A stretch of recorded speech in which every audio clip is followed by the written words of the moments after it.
बिस्मिल्लाहिर्रहमानिर्रहीम। अस्सलाम वालेकुम क्लास, कैसे हैं आप सब लोग? ठीक ठाक हैं? अच्छा जी, ऑपरेटिंग सिस्टम का जो हमारा नेक्स्ट लेक्चर है वो है प्रोसेस स्केजुलिंग का। तो प्रोसेस स्केजुलिंग जो है वो बड़ी इम्पोर्टेंट होती है ऑपरेटिंग सिस्टम में, क्योंकि हम बात करते हैं मल्टी प्रोग्रामिंग एनवायरनमेंट की।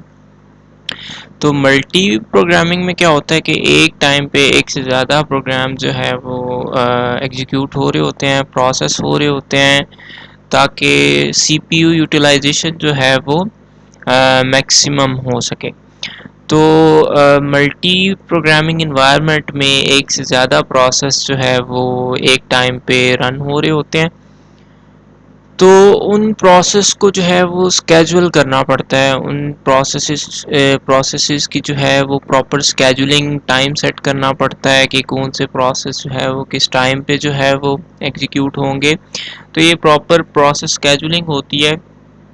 तो जो कि किस टाइम पे या कौन से स्केजुअल पे आपके सीपीयू के पास जो है वो पर्टिकुलर प्रोसेस जाएंगे और किस तरह से जो है वो इंटरेक्ट करेंगे प्रोग्राम के साथ जब वो रन कर रहे होंगे। तो ये जो ऑब्जेक्टिव्स हैं कि आपने जो है मैक्सिमम करना होता है सीपीयू यूटिलाइजेशन को, और इसमें टाइम शेयरिंग भी आ जाता है, और इसमें जो है बहुत ज़्यादा फ्रीक्वेंट तरीके से जो है वो प्रोसेस सीपीयू कोर के साथ जो है वो मीट कर रहे होते हैं या एग्जीक्यूट हो रहे होते हैं। तो इस ऑब्जेक्टिव को मीट करने के लिए प्रोसेस स्केजुलर्स जो है वो हम यूज़ करते हैं, प्रोसेस स्केजुलर्स। तो वो डिफरेंट प्रोसेस स्केजुलर्स जो है वो हमारे पास अवेलेबल हैं, जो कि हमने आगे डिस्कस भी करने हैं, और वो आपकी जो है वो प्रोग्राम एग्जीक्यूशन को जो है वो एग्जीक्यूट करने में हेल्पफुल करते हैं या स्केजुलिंग करते हैं कि कौन सा प्रोसेस जो है वो कब स्केजुअल होगा सीपीयू के पास एग्जीक्यूशन के लिए। अब CPU, for a system with a single CPU core, there will never be more than one process running at a time, whereas multi-core system can run multiple process at one time. ये तो आपको पता ही है कि एक time पे अगर आपके पास सिंगल सीपीयू कोर की बात करें तो उसमें एक से ज़्यादा प्रोसेस जो है वो आ ही नहीं सकता। एक टाइम पे एक ही प्रोसेस जो है वो एग्जीक्यूट होता है। लेकिन अगर हम मल्टी प्रोसेसर्स की बात करें या एक से ज़्यादा कोर्स की बात करें, तो उसमें जो है आपके पास एक से ज़्यादा प्रोसेस जो है वो एक टाइम पे परफॉर्म हो रहे होते हैं। If there are more process then cores, excess process will have to wait until a core is free and can be rescheduled। तो एक से ज़्यादा प्रोसेस जो है जब एग्जीक्यूट करने होते हैं तो काफ़ी सारे प्रोसेसेस को जो है कुछ वेट भी करना पड़ता है कुछ रिसोर्सेज के लिए। तो और बाद में जो है जब वो सीपीयू के कोर फ्री हो जाते हैं तो उसको रीस्केड्यूल करना पड़ता है। The number of process currently in memory is known as degree of multiprogramming. अच्छा जी, कि कितने नंबर ऑफ प्रोसेस अभी मेमोरी में करंटली अवेलेबल होते हैं वो क्या शो कर रहे होते हैं कि उसकी डिग्री ऑफ मल्टी प्रोग्रामिंग। ठीक है जी। तो ये फिगर जो है फिगर 3.4, ये basically ready queue and wait queue, क्योंकि आपको जो है बताया कि कुछ प्रोसेस को जो है कुछ वेट भी करना पड़ता है कुछ सीपीयू कोर्स के लिए। तो ऑब्वियसली उनको एक वेटिंग क्यू में जो है ये वेट क्यू है, ये आपके पास वेट क्यू है, और ये जो है रेडी क्यू है। जो आपके प्रोसेस बिल्कुल रेडी होते हैं आपकी सीपीयू को परफॉर्म करने के लिए या कोर्स में प्रोसेसिंग करने के लिए, तो वो जो है आपके पास क्यू हेडर में जो है वो आते हैं या आपके रेडी क्यू में आते हैं। जबकि जिनको थोड़ा सा वेट करना पड़ता है, सीपीयू कोर्स अभी अवेलेबल नहीं होते, प्रोसेसिंग के लिए थोड़ा सा वेट करना पड़ता है, वो जो है वो आपके वेटिंग क्यू में आते हैं। तो इस पे जो है आपकी कुछ टिपिकल टर्म्स हैं इस मल्टी प्रोग्रामिंग और टाइम शेयरिंग के ऑब्जेक्टिव्स को बैलेंस करने के लिए। हमें जो है कुछ जनरल बिहेवियर आपको जो है वो देखना पड़ता है प्रोसेसेस के जनरल बिहेवियर को। In general most processes can be described as either IO bound और सीपीयू बाउंड। कुछ आपके जो है वो प्रोसेसेस आईओ बाउंड प्रोसेसेस होते हैं और कुछ जो है वो सीपीयू बाउंड होते हैं। आप आईओ बाउंड प्रोसेसेस कौन से होते हैं? That spends more of its time doing IO, जो आपके ज़्यादा टाइम स्पेंड करते हैं कहाँ पे? आईओ डिवाइसेस को जो है वो रिसोर्सेज को यूज़ करने में जो ज़्यादा टाइम स्पेंड करते हैं, या आईओ कंप्यूटेशंस पे जो है वो ज़्यादा टाइम स्पेंड करते हैं, उनको हम आईओ बाउंड प्रोसेसेस कहते हैं। और जो सीपीयू बाउंड प्रोसेसेस होते हैं ये जो है more of its time doing computation, CPU computations को जो है परफॉर्म करने पे ज़्यादा टाइम जो है ये कंज्यूम करते हैं, स्पेंड करते हैं, तो उनको हम जो है वो सीपीयू बाउंड प्रोसेसेस कहते हैं। नेक्स्ट जी स्केजुलिंग क्यूज। स्केजुलिंग क्यूज जो है ये आपको अच्छे तरीके से समझ आएगा इस फिगर से। फिगर जो है ये queuing diagram representation of process scheduling की। तो फिगर में आप देख सकते हैं कि सबसे पहले जो है वो क्या होता है, कोई भी प्रोसेस आता है, लेट्स सपोज ये P1 है, प्रोसेस है, ये लेट्स सपोज एक प्रोसेस आया और ये जो है कहाँ पे जाएगा, रेडी है बिल्कुल अपनी एग्जीक्यूशन के लिए, बिल्कुल रेडी है। तो ये किस में आएगा जी? रेडी क्यू में आएगा। रेडी क्यू में जो है वो आपके पास यहाँ पे ये डायरेक्ट सीपीयू पे जाएगा और सीपीयू से एग्जीक्यूट होके ये एक तो टर्मिनेट हो जाएगा, टर्मिनेट भी हो सकता है, या इसमें जो है वो डिफरेंट जो है आपके पास ऑप्शंस और भी आ सकते हैं। वो डिफरेंट ऑप्शंस क्या हो सकते हैं कि आपके पास जो है कुछ आईओ रिक्वेस्ट जनरेट हो सकती हैं।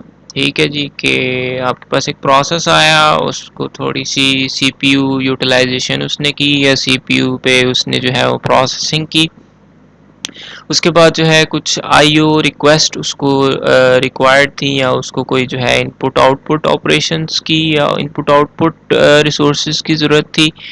तो वो जी सीपीयू से टर्मिनेट नहीं होगा, वो कहाँ पे जाएगा जी? आईओ रिक्वेस्ट में। आईओ रिक्वेस्ट उसको जनरेट होगी, आईओ रिक्वेस्ट से फिर वो आईओ वेटिंग क्यू में जाएगा। आईओ वेटिंग क्यू में जब उसकी बारी आएगी तो वो आईओ जो रिसोर्सेज हैं उनको यूटिलाइज करके दोबारा जो है वो रेडी क्यू में चला जाएगा, अपनी प्रोसेसेस जो बाकी की जो यूटिलाइजेशन है उसकी सीपीयू में, उसको जो है वो परफॉर्म करेगा और एग्जीक्यूट हो जाएगा और टर्मिनेट हो जाएगा। एक तो सिचुएशन ये हो सकती है कि प्रोसेस जो है वो एक आईओ रिक्वेस्ट इशू कर सकता है और वो जाके थोड़ी देर आईओ वेट क्यू में लगेगा और आईओ रिसोर्सेज को यूटिलाइज करने के बाद दोबारा रेडी क्यू में आएगा और रेडी क्यू से दोबारा जो है वो सीपीयू यूटिलाइजेशन अपनी कंप्लीट करके टर्मिनेट हो जाएगा। या एक और सिचुएशन ये हो सकती है कि आपके पास जो है कुछ टाइम स्लाइस जो है वो एक्सपायर्ड हो गया, कि कुछ प्रोसेसेस की टाइम क्वांटम्स होते हैं, वो टाइम क्वांटम जो है वो एक्सपायर हो जाते हैं।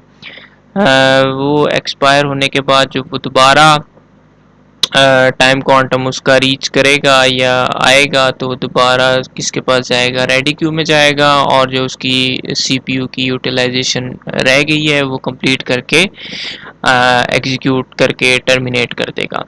तो टाइम स्लाइस का भी जो है वो रिक्वेस्ट आ सकती है या इशू आ सकता है।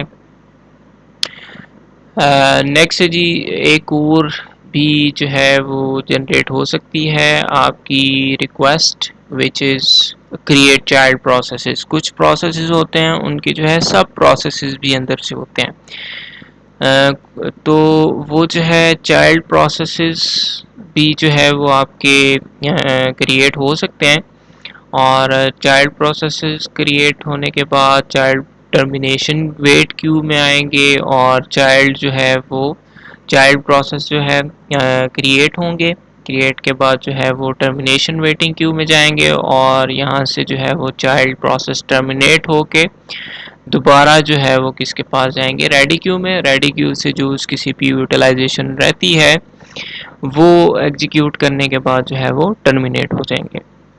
तो ये जो सब प्रोसेसेस होते हैं या जिनके चाइल्ड प्रोसेसेस होते हैं उनको भी जो है वेट क्यू में लगना पड़ता है, और फिर वो चाइल्ड्स टर्मिनेशन का वेट करते हैं, और टर्मिनेशन करने के बाद वो दोबारा रेडी क्यू में जाते हैं। रेडी क्यू में जो उनकी सीपीयू यूटिलाइजेशन रिमेनिंग होती है उसको एग्जीक्यूट करने के बाद टर्मिनेट हो जाते हैं।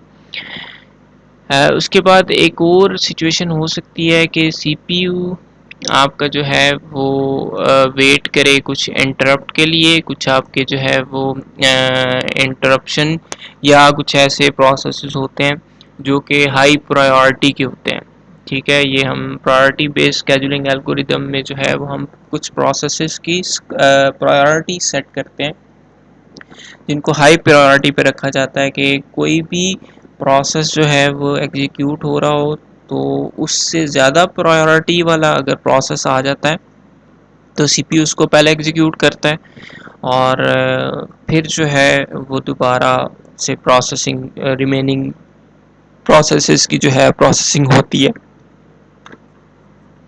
तो ये भी जो है जब आपके पास कोई हाई प्रायोरिटी वाला प्रोसेस आता है तो वेट फॉर एन इंटरप्ट, तो इंटरप्ट जनरेट होता है, तो इसलिए जो है इसको वेट करना पड़ता है उस प्रोसेस को। फिर इंटरप्ट वेटिंग क्यू में जाता है, फिर इंटरप्ट अकर्स होता है, और जब इंटरप्ट परफॉर्म हो जाता है सारा तो उसके बाद दोबारा वो अपनी प्रोसेसिंग को कंप्लीट करने के लिए रेडी क्यू में जाता है, और रेडी क्यू से दोबारा सीपीयू की जो उसकी यूटिलाइजेशन रह जाती है वो कंप्लीट करके जो है वो टर्मिनेट हो जाता है। तो इस तरह से जो है ये आपकी क्यूइंग डायग्राम रिप्रेजेंटेशन है, और इसमें डिफरेंट जो है वो इश्यूज रिक्वेस्ट जो है वो जनरेट हो सकती हैं। आपका आईओ रिक्वेस्ट जो है वो जनरेट हो सकती हैं, तो आईओ वेट करके आईओ के रिसोर्सेज यूज़ करके दोबारा वेटिंग क्यू में आते हैं। इसके बाद जो है वो टाइम स्लाइस जो है एक्सपायर हो सकता है, किसी का टाइम क्वांटम जो है वो एक्सपायर हो सकता है। तो जब वो दोबारा टाइम क्वांटम जो है उसका रीच होता है या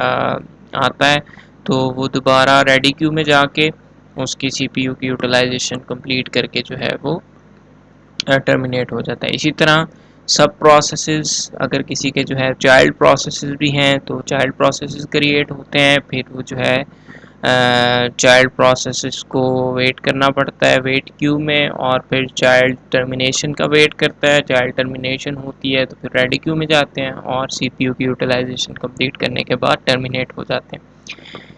इसी तरह नेक्स्ट है जी, अगर कोई हाई प्रायोरिटी या कोई इंटरप्ट सिग्नल जनरेट होते हैं तो वो भी एक सिचुएशन है कि उसको वेट करना पड़ता है इंटरप्ट के लिए। इंटरप्ट वेट क्यू में आता है, और इंटरप्ट जब कंप्लीट हो जाता है तो दोबारा रेडी क्यू में जाने के बाद वो दोबारा सीपीयू के पास जो उसकी यूटिलाइजेशन रिमेनिंग होती है उसको कंप्लीट करके टर्मिनेट हो जाते हैं। तो the process could issue an IO request and then can be placed in IO wait queue। First वाली सिचुएशन है कि IO रिक्वेस्ट जनरेट हो सकती है, उसको IO क्यू में वेट करना पड़ता है, और फिर IO रिसोर्सेज को यूज़ करने के बाद दोबारा जो है वो CPU के पास जा सकते हैं। नेक्स्ट है जी, the process could create a new child process then can be placed in a wait queue while it awaits the child's termination.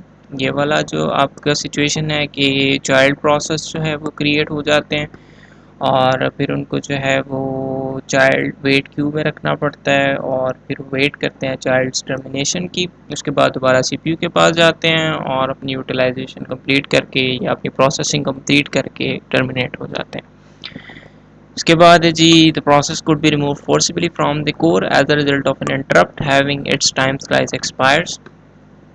तो कि कुछ प्रोसेस को फोर्सिबली जो है प्रायोरिटी अगर आ जाती है किसी प्रोसेस की तो उसको फोर्सफुली जो है वो भेजा जाता है इंटरप्ट सिग्नल के थ्रू। इंटरप्शन आ जाती है, और जब इंटरप्शन कंप्लीट होती है तो वो दोबारा जो है वो रेडी क्यू में आके सीपीयू यूटिलाइजेशन कंप्लीट करके टर्मिनेट हो जाते हैं। तो इस तरह से जो है ये आपकी क्यूइंग डायग्राम रिप्रेजेंटेशन है प्रोसेस स्केजुलिंग की।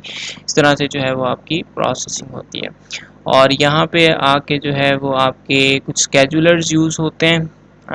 यहाँ पे जो है वो स्केजुलर्स काम कर रहे होते हैं, और एसटीएस होता है एक short term scheduler, long term scheduler होता है, मीडियम टर्म स्केजुलर होता है जो हमने आगे पढ़ने हैं। तो यहाँ पे जो है वो आपकी स्केजुलर्स परफॉर्म कर रहे होते हैं।